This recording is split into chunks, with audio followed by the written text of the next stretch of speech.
So there's this kid who's seriously planning to hire a high schooler as a hitman to take out his own mom. Yeah, it's as wild as it sounds. His name is Donish. 17 years old, senior in high school, and by all accounts, he's the golden child.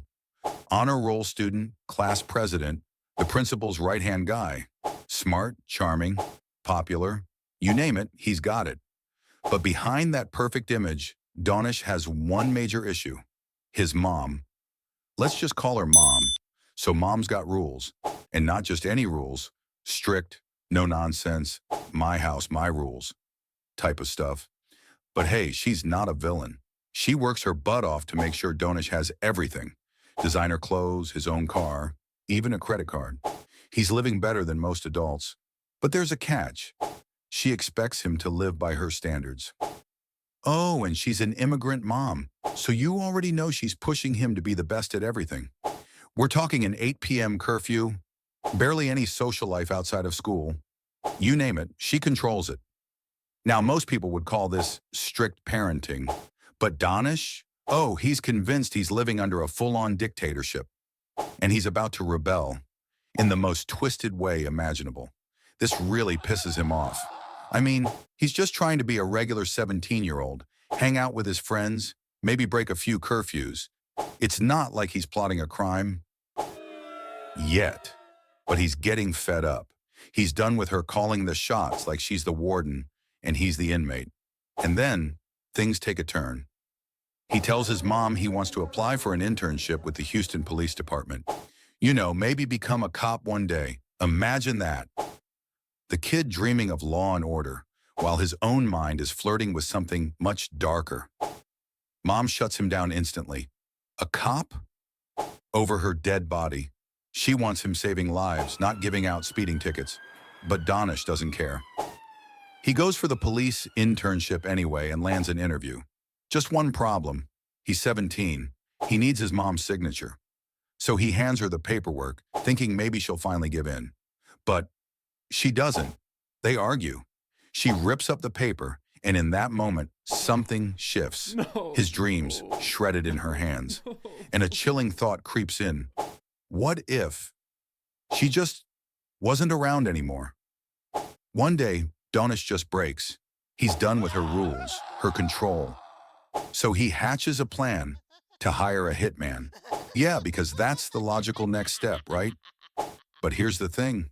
He's 17. It's not like hitmen are listed in the school directory. But then he remembers Noor, shady kid from Spanish class, sells drugs, runs with a gang, basically checks all the boxes. Donish thinks, hey, maybe Noor will do it. In Spanish class, Donish casually asks Noor, how much to make my mom disappear? Noor thinks it's a joke, until Donish starts spinning wild lies about her being abusive and having his real parents killed. None of it's true, but the $5,000 he offers? Yeah. That's very real.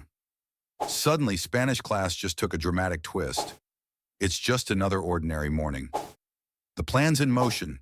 Donish and Noor are in school, but they leave early, and Donish drives them to his apartment. He opens the trunk and gives Noor a pair of blue latex gloves and a knife. Noor sneaks in like he's playing hide and seek. Mom has no idea. Then, wham! He attacks, stabbing again and again. It's messy. It's scary. Donish's plan is happening, and it's worse than he ever imagined. There's a fight. The mom tries to defend herself, but Noor overpowers her, stabbing her 48 times until she no longer moves. In the chaos, the knife slips, leaving a deep cut on Noor's thumb, a detail that will matter later. After the incident, Donish takes Noor to another friend's house. Once there, Donish calls 911, claiming Noor hurt his thumb carving a turkey. Very clever, right? I mean, who questions a Thanksgiving accident? Noor goes to the hospital to get his cut fixed, while Donish goes on a date. Yeah, his mom's at home, not breathing, and he's at the movies like it's no big deal. Real nice, right? He stays out all night, having fun. But the next morning he goes back home, and there she is, his mom still lying there. Donish puts on his shocked face, fake cries, and calls 911. Oscar-worthy performance. But no matter how good he pretends, the truth is about to catch up. Fast. The police show up and look around. Nothing's broken. No windows, no doors. Looks like mom let someone right in. Then they see a bloody handprint on the doorknob. Someone forgot to clean up. But here's the weird part. Donish doesn't have any blood on him. Not one drop. Usually if you find your mom like that, you'd be crying, hugging her, getting blood all over.